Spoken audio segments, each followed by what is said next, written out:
Hello friends, जय हिंद, वंदे मातरम, सुप्रभात। BEd प्रवेश परीक्षा 2022 के लिए क्लासेस स्टार्ट हो रहा है और ये क्लासेस सभी के लिए यूजफुल है, चाहे वो आप कला वर्ग से बिलोंग करते हैं या विज्ञान से या किसी और भी वर्ग से बिलोंग करते हैं।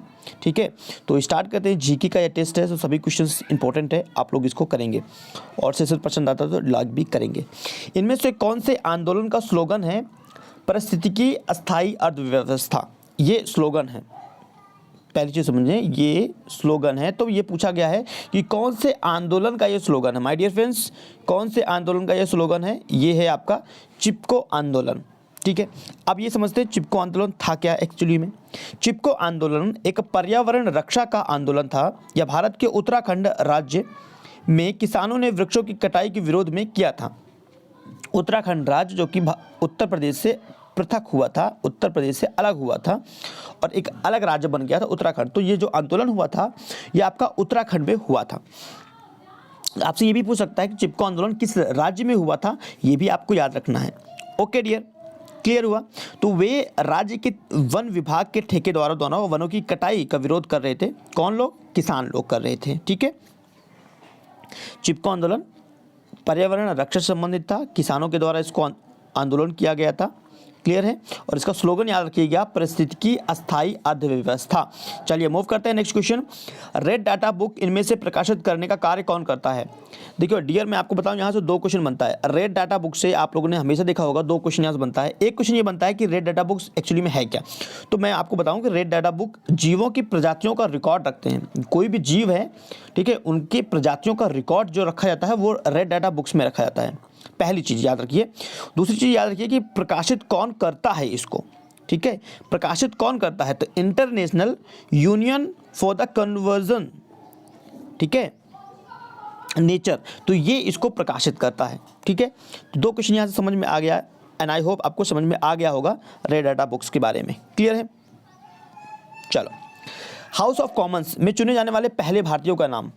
हाउस ऑफ कॉमन्स, दादा भाई नेरोजी। ये क्वेश्चन एवरग्रीन क्वेश्चन है, हमेशा एग्जाम में पूछा जाता है। हाउस ऑफ कॉमन्स, अब क्वेश्चन ये बनेगा हाउस ऑफ कॉमन्स है क्या।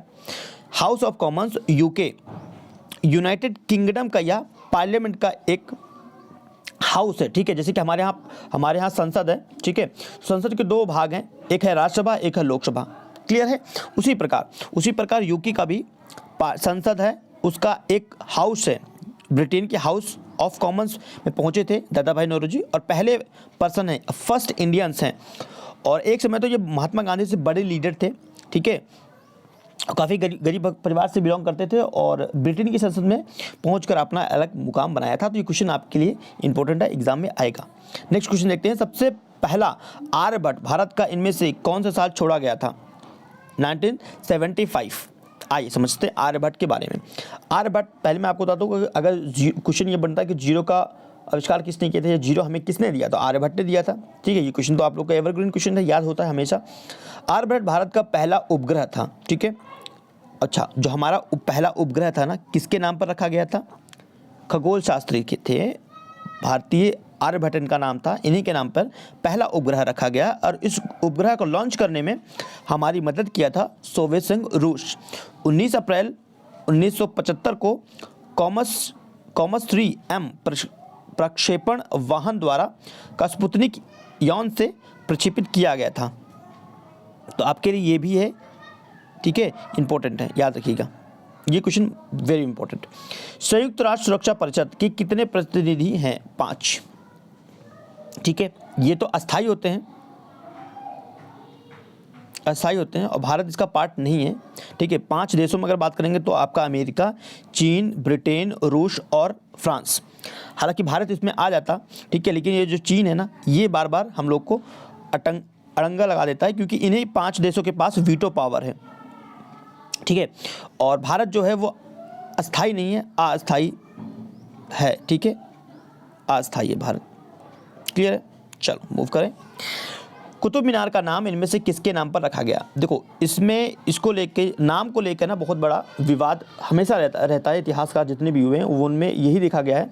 कुछ तो इतिहासकार ये कहते हैं कि कुतुब मीनार जो है वो कुतुबुद्दीन ऐबक के नाम पर पड़ा है, और बहुत सारे लोग ये कहते हैं कि ये जो नाम रखा गया है ये मुस्लिम संत ख्वाजा थे और इनका नाम था कुतुबुद्दीन बख्तियार काकी, मैं आपको कहूँगा कि यही नाम आप याद रखिए, ठीक है, क्योंकि मोस्ट ऑफ द बुक्स में यही लिखा गया है, कुतुबुद्दीन बख्तियार काकी के नाम पर कुतुब मीनार का नाम रखा गया है। हालांकि कुतुब मीनार का जो निर्माण करवा रहे थे वो स्टार्टिंग कुतुबुद्दीन ऐबक ने किया था, लेकिन उसको कंप्लीट किया था इल्तुतमिश ने। क्लियर है? तो ये चीज़ें आपको याद रखना, डिफरेंस आपको पता होना चाहिए इस क्वेश्चन का। चलिए मूव करें। इनमें से कौन से प्रदेश को भारत का सबसे बड़ा बॉक्साइट उत्पादक माना जाता है? कौन है भैया? उड़ीसा। ठीक है, उड़ीसा में सबसे ज़्यादा बॉक्साइट उत्पादन होता है। नेक्स्ट क्वेश्चन देखते हैं। 22 जनवरी 1905 को रूस के इतिहास में किसके लिए जाना जाता है? रूस के इतिहास में खूनी रविवार, खूनी रविवार 22 जनवरी 1905 को रूस के इतिहास में खूनी रविवार के नाम से जाना जाता है। ठीक है, क्लियर है? चलो, कान्हा टाइगर रिजर्व इनमें से कौन से प्रदेश के अंदर है? किसके अंदर है भैया? मध्य प्रदेश। किसके अंदर है? मध्य प्रदेश। ठीक है, कान्हा टाइगर रिजर्व ये मध्य प्रदेश में है। इनमें से कौन ऋग्वेद के देवताओं में तूफान के देवता के नाम से जाना जाता है? भैया ऋग्वेद के देवताओं में तूफान के देवता मारुति। ठीक है भाई, ऋग्वेद में यही नाम मिलता है, मारुति। नेक्स्ट, कौन सी नदी को तिब्बत में यारलुंग सांगपो के नाम से जाना जाता है? तिब्बत में, अगर तिब्बत में बात करें तो ब्रह्मपुत्र। ठीक है, ब्रह्मपुत्र जो रिवर है, जैसे भारत में इसको ब्रह्मपुत्र बोलते हैं और तिब्बत में इसको सांगपो बोल देते हैं, यारलुंग सांगपो पूरा नाम इसका। ठीक है, आपसे मैं एक क्वेश्चन पूछता हूं कि ब्रह्मपुत्र को बांग्लादेश में किस नाम से जाना जाता है? बांग्लादेश में ब्रह्मपुत्र को किस नाम से जानते हैं? ये क्वेश्चन आपको कमेंट बॉक्स में करना है। ठीक है, क्लियर है? चलो, अशोक मेहता समिति को की सिफारिश इनमें से कौन से संविधान संशोधन में किया गया था? तो 73वां संविधान संशोधन।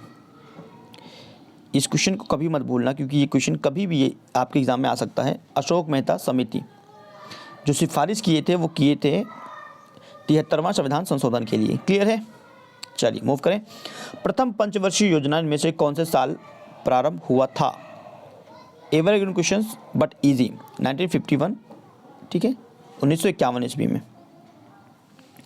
26 जनवरी 1957 में किसके लिए जाना जाता है? 26 जनवरी 1957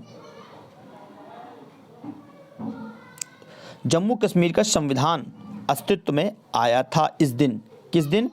26 जनवरी 1957।